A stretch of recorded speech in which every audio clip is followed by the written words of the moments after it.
Hello everybody. Today's dish is going to be Trini style corn soup. Ingredients needed are going to be some carrots, celery. Here I have two hot Scotch bonnet peppers. You can use any hot pepper you can get your hands on. Some green onion, pimento. This is thyme here. Shadow benny, pumpkin, corn, potatoes, any type of provision that you want. These are just leftovers, so that's what I'm going to be using here. Garlic, onion, oil, black pepper, coconut milk, salt, green seasoning, and some split peas. If you had creamed corn, you would want to use that as well, but I kind of omit that. So let's get started. Also gonna need some all-purpose seasoning or any type of flavorful seasoning that you might like. The first thing I'm gonna chop all of these things up. Alrighty, so I have chopped up my corn and washed it. Here are the potatoes cubed, the celery, the carrots, and the pumpkin. And then also we have all of the seasoning. So we have the Scotch bonnet pepper, the onion. This is about 5 cloves of garlic, the shadow benny leaves chopped up. I'm keeping the other Scotch bonnet pepper whole. The pimento peppers, about 5 of them. This is about 6 sprigs of green onion and then 3 sprigs of thyme. All right, so in substitution of that cream corn or anything like that, I shaved the kernels of the corn off of a fresh piece of corn, another one that I had. I'm gonna go through and take off some of these strings and any like of you see that material there that I don't necessarily want, and strain it through, and we will get started. Okay, so the first thing that you're gonna want to do, get a pot, a very nice deep pot. And you're going to put the flame to like a nice medium, a low medium. Get your pot nice and hot. And when it is, you're going to throw in a little bit of oil into your pot. Now I am doing this one-sided, one-handed. My tripod broke, so bear with me if the footage looks a little shaky. When your oil is ready, you're going to go in with each of your aromatics. I'm going to start off with that onion, the garlic, shadow benny, pimento peppers, thyme, green onion, and the hot pepper.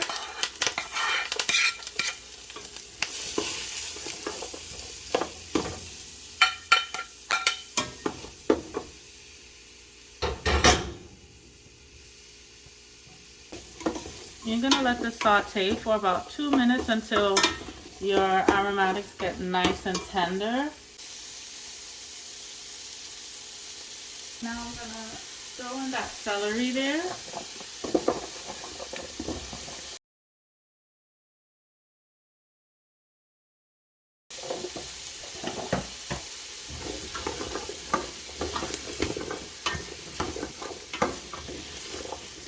And you're going to let this mixture cook for about a minute to a minute and a half.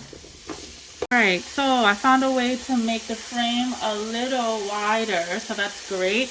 Pumpkin, I'm going to throw that in there. And I did my pumpkin a little bigger today because I like to actually bite into the pumpkin when I'm eating my corn soup. So I'm going to allow this to go for about 1 more minute.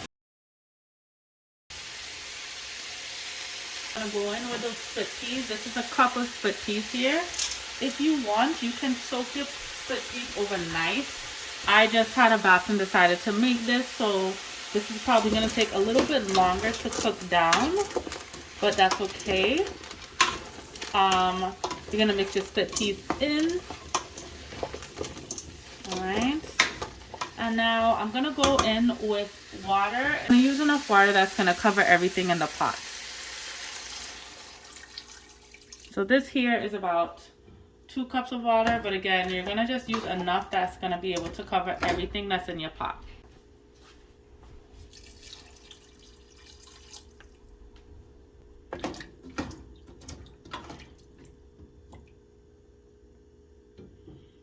So now it's time to get everything cooking. You can wait for this to come up to a boil before you put the cover on it, but I'm just gonna go ahead, crank the flame a little bit and just cover it and let it go until the split peas are nice and soft.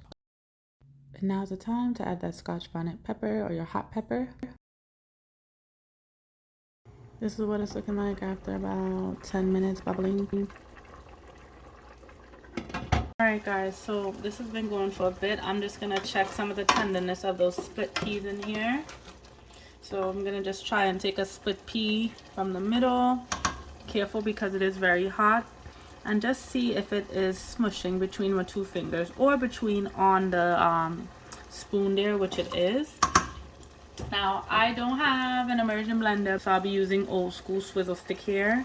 I'm going to swizzle my way through the bottom of this, and as you see how nice and blended and thick this is getting now just from the swizzle stick. I'm gonna keep swizzling until this is nice and thick. Those peas, everything is nice and blend up together. Now, if you don't want to be old school like me, you can take your immersion blender and just pulse it so everything is nice, smooth, and have a nice thick consistency. So you can take a look at it and see the difference in the consistency. I'm going to do that about a couple more times just so I can make sure that this is thoroughly blended. Look at the difference. You now have a nice puree there. No big chunks. You can still see some of your celery in there. I like a little chunky corn soup and a little bit of that pumpkin. So now that that's all swizzled, I'm going to add in my carrots, my tomatoes. I have here in some water because this was cooking for a while and I didn't want them to turn brown. So I am going to just place those in. I don't want any excess water in there that I don't need at the moment.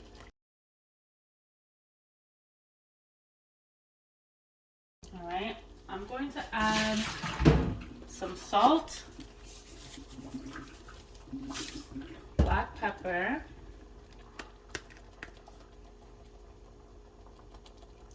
my all-purpose seasoning. I'm going to add a very generous amount to that because I do want this nice and flavorful. I'm then going to add in those pieces of corn I showed you guys before, and this takes in that step of that creamed corn. All right, and then now my actual pieces of corn here. So I'm going to just kind of move it around just a little bit. I'm going to dump those in.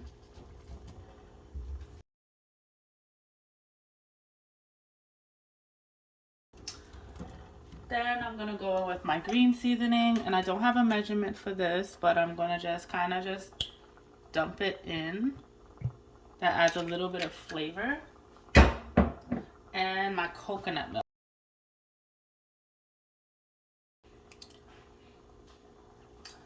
And lastly, to cover this, enough liquid so that it covers everything.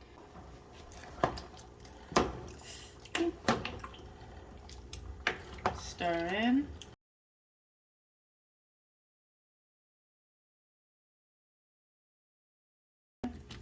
So I'm just mixing everything together here. I'm going to have this come up to a boil, and then I'm going to cover the pot. And I'm going to cook this until all my vegetables, my potatoes, my corn, and my carrots get nice and soft and nice and tender.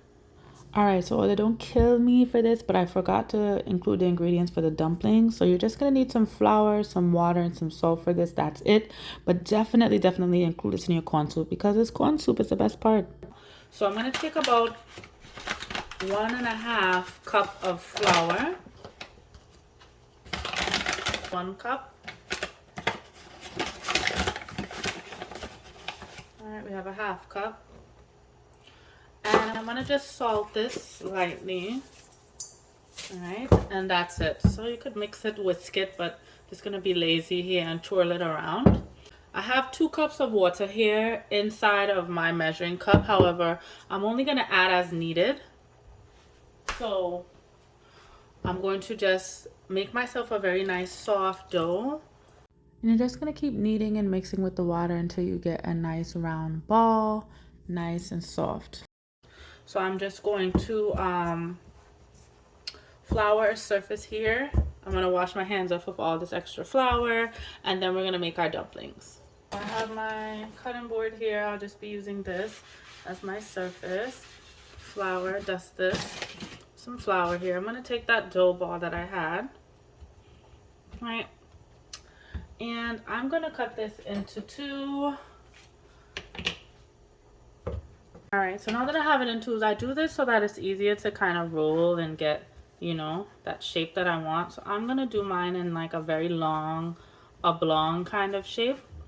I'm just rolling it back and forth, as you can see, trying to roll it out as skinny as possible. And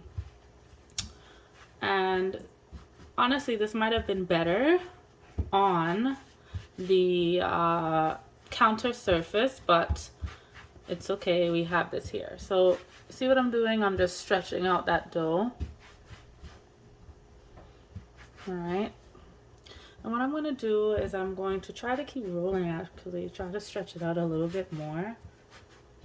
Okay. And I'm just going to chop little pieces, right? Because I want my dumpling to be small enough so that when it does start to float, it's not going to be too large inside of the actual pot. So this is the size of my dumpling that I want inside my dish. You can go smaller if that's your liking.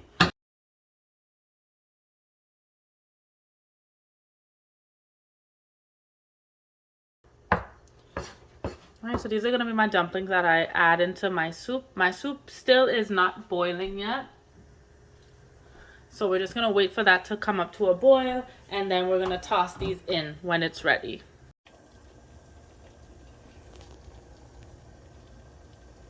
Okay, so as you can see, now the soup is boiling. I'm going to toss in those dumplings now.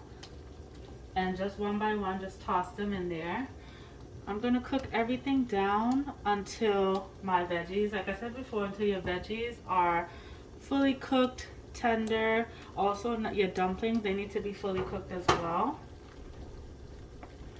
Okay.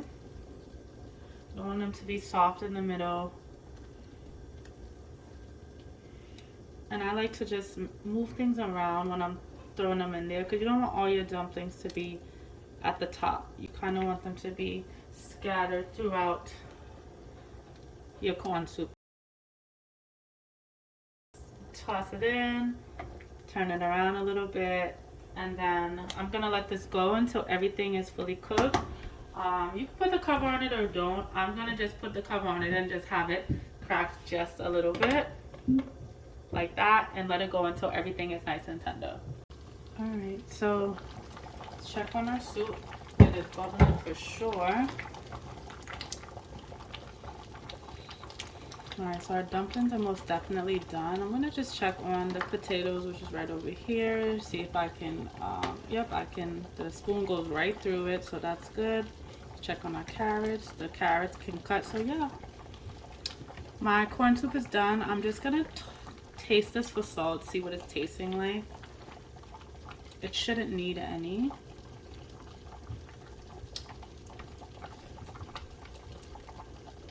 Nope, so this tastes just fine. So it doesn't need any more salt. I'm just gonna taste it again because I'm greedy. Yeah, this is perfect.